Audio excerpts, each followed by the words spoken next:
Hey, what's going on, y'all? This is Maurice Bishop. I'm back at it again. I want to share with y'all a game that I played where I made a mistake. At least think I made a mistake. I mean, to me, I did make a mistake, but when I analyzed the game or whatever, I realized that it has some tactical potential, inside the game. Now, would I play this in a tournament? I'm not sure, but probably in Blitz and Bullet, I probably would play this opening only because if you're not prepared for this type of, opening move or whatever, then you can crush a lot of people with this move and everything. And what I really want to get y'all to understand is, even whatever, when you play a game and you make a mistake, don't just be like, okay, I made a mistake and I ain't gonna make this move. But look deep into the position and see if that position is sound or if it's not sound. Things like that. So, and I'm gonna share with y'all what I'm talking about, what I did. All right. So obviously, I played as black. I didn't play as white. I played as black. My opponent goes e4. I go d5. He takes. I go knight f6. This is like the Icelandic gambit type thing. He goes c4. I go e6. D captures e6. I take on bishop captures e6, and he goes d4. And I pre-moved knight c6 or whatever, which was I thought I messed up. I blundered, only because I had a lot of people. They'll usually play d3, or at least at that time I had a lot of people playing knight c3, or maybe they was playing knight f3, or bishop b2 or things like that. So I didn't think anybody was gonna play d4. So when he played d4, I automatically played knight c6 and everything. And when I did that, I thought I blundered because I he forked both of my pieces. And remind you, y'all, I didn't look at no books about this. I didn't research anything online about this. And like literally, man, I haven't seen, and I don't know, maybe I'm wrong. Maybe y'all could find a position or a game like this that had a position like this. I don't know, but I literally have not seen this in a book or anything. I just analyzed the position and I just played around with it, right? So when I looked at it, like I said, I like to make every bad situation become better or whatever. And in my mind, the way I was thinking, if I'm gonna lose a piece, I might as well just develop my piece or whatever and see what happened, which is what I did. I go bishop c5. This is my thinking. This is what I did, and then I'm thinking, like, if I got more pieces out, he only got pawn moves, and I got like four pieces out. I figure like maybe I could start something because he has no piece developed. You can look at it. He has no piece developed. All he has is pawn moves. And as y'all know, the principle, pawn moves are not a developing move. So keep that in mind. So my opponent, he actually took on c6. So then I was like, oh, look at this. I go bishop captures f2 check. Obviously, he knew if he took this, then he'll automatically lose this queen, right? So instead of taking a bishop, he goes king e2, and then either way, I still go bishop captures on c4, and then he was, you know, forced to take, and then I take his queen, and he resigns, because even after bishop captures on c4, I still got queen captures c1, and I'm still hitting this bishop. You know what I mean? So, and that's pretty much what happened. But he resigned. All right, so y'all see that one, right? So I played another opponent where this happened, and after this game, y'all, I just still play this thinking, I'm a maybe do the same thing all over again. But this time I had an opponent who did the exact same thing. I go bishop c5, and instead of taking a knight, he took my bishop. So I was like, all right, let me see something. I go bishop captures f2 check. And again, y'all know he can't take this because of queen captures on d1. So he didn't take, he goes king e2. I go bishop d4. And then my opponent took on on f7 check, to stop my king from castling. I go king captures f7 check. I mean, king captures f7 ain't no check. But my opponent decided to attack my bishop or whatever. But also he's trying to develop his pieces out, right? So then I saw this move, queen e7 check. He goes king d2. I go queen e3 check. He goes king c2, and then I go knight b4 checkmate. So when I'm looking at this, I'm like, yo, like, did I really come up with something? Did I really find something? Like, yo, like, could this be a sound sacrifice or whatever, or things like that? Again, I'm still looking into it. Like, I haven't, I got an engine, so I start using my engines or whatever, things like that. So I'm still looking at it. But if you do two engines together, it becomes real complicated or whatever, things like that. So I just gotta be ready for stuff like that, right? All right, so let's look at the other one. So I had another situation. Like I said, same, and it's just crazy how when I was playing, I kept getting this same position, but people would play something different. So, um, so again, I had another person. Um, he goes here. E captures e6. I go bishop captures f2, king e2, bishop d4, and then my opponent um he doesn't take my pawn. He automatically goes on knight f3. That's exactly where he goes. So I was like, dang, so what can I do? So I only knew of, if they took my knight, and I just knew when, if they take my pawn, that I have a big chance of winning and white is simply lost. So when I look at this, I'm already down a piece. So in my mind, I'm thinking, okay, this is fight for survival. I gotta find something that's gonna really start something. You know what I mean? So I went to knight g4. I went to knight g4 because number one, if he did decide to take on f7 or whatever, I could still take with the king, but it'll leave me with a f file open, which I could potentially move my rook over. So this is stuff that I'm thinking and everything, right?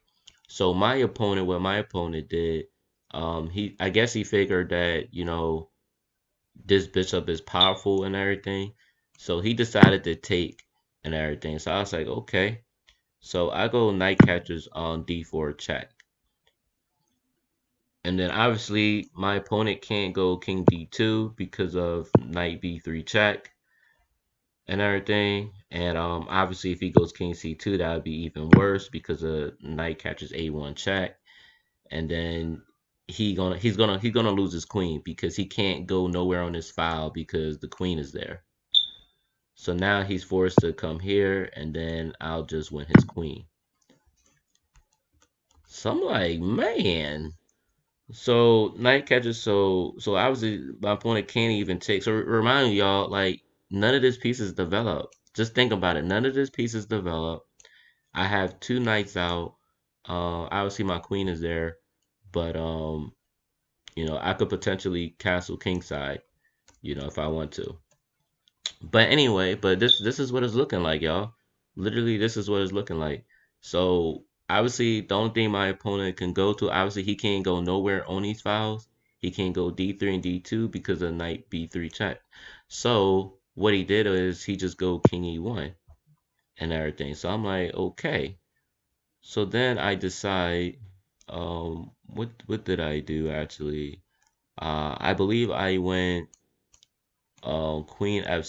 Did I go queen f6? Yeah, I went queen f6. And I think this is the move that I did. I did queen f6 because I'm threatening queen f2 checkmate. That's what I'm threatening. So then my opponent goes queen d2, and then of course I did this wonderful move and everything. I castle queenside. And then after that my opponent resigned after this. Like crazy, y'all. My opponent he resigns after this and everything. And I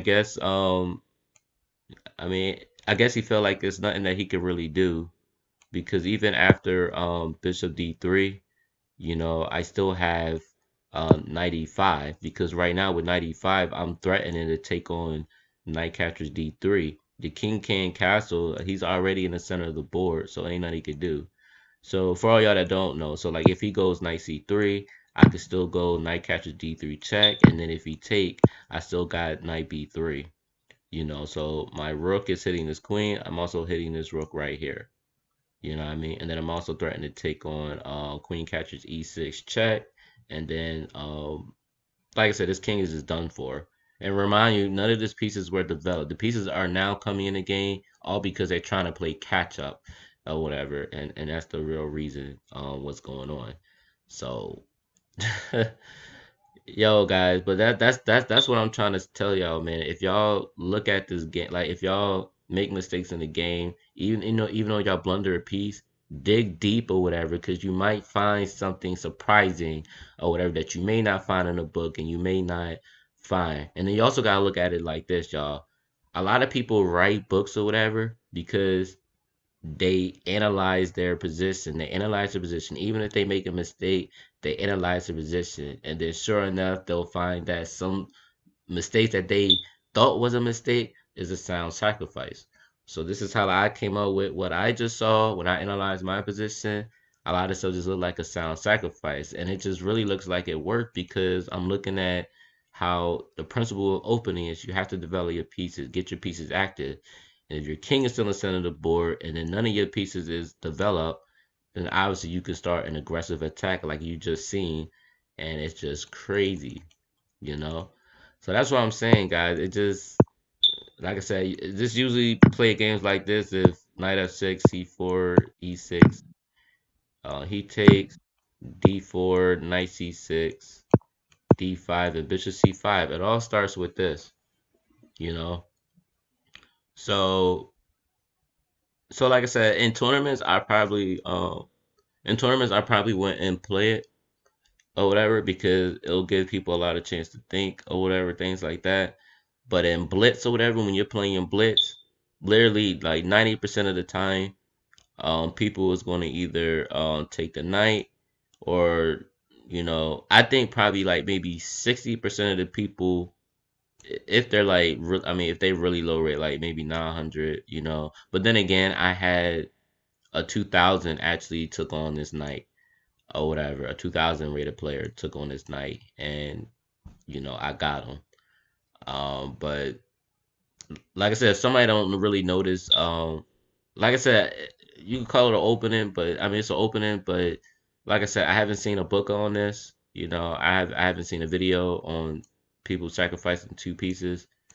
Like I said, I do look at other YouTube videos and everything, things like that, but literally have not seen nothing like this. And like I said, I thought I blunder, I analyzed it, and it just looked like a sound sacrifice. So the only thing that I will have to look for, and again, I'm gonna come back to this again, but I'm looking at it as like, what if your opponent don't have to take none of these pieces? So I'm actually studying on that. I'm gonna look into it. But what would I do? So I guess it comes down to what would I do if somebody goes knight c3 and don't take the bishop or the knight. But what I thought was, if they don't take, I felt as though I still got knight g4. You know, this is something that I did look at because obviously, if he takes the bishop, I still got queen captures d1. If he take, then knight captures f2 check, and he can't castle. And I'm not gonna be able to castle soon if he potentially takes this f7 pawn. But if he comes here and I take, he captures f7 and I take, then actually I wouldn't even, yeah, I would have to take because he checked me. But right now I'm threatening to take on bishop captures d1 as well. And then if he gets that out, then I could still go knight f2, or better yet, I could go knight b4, threatening knight c2. And then if you move that over, then I still got knight f2. So either way, it still looked good for black.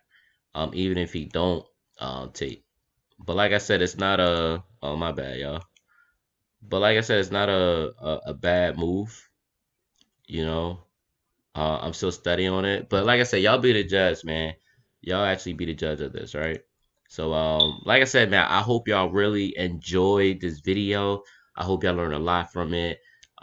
Please, please, please, just go over it. If y'all somebody that played a Scandinavian Icelandic Gambit or whatever, I mean, just check it out. Again, e4, d5 if he take knight f6, c4, e6 he takes, bishop captures e6, d4, knight c6. If he goes d5, bishop c5. So y'all can. So this is the start of it. Y'all can analyze this game yourself. Y'all can use your engine if y'all have to. I did wind up using an engine and saw bishop c5. Like I said, I'm still going through it. Again, not sure if I'm gonna play this in a tournament, but again, I would play this in blitz tournaments and things like that. So, but yeah, y'all. Hope y'all enjoyed it. If you really like this video, like I said, share your thoughts. Please, please, please share your thoughts. If y'all have any questions, just leave a comment below. Hit me up. Let me know. I respond pretty quick. You can ask anybody else that comment on my YouTube channel. I do respond very quick. And also, y'all, don't forget to subscribe. Don't forget to subscribe my channel. All right, I'm gonna be bringing more spice to this game so y'all can learn more and really grow and increase y'all rating up and things like that. So I'm gonna definitely be sharing a lot more with y'all. So till then, y'all, peace, peace.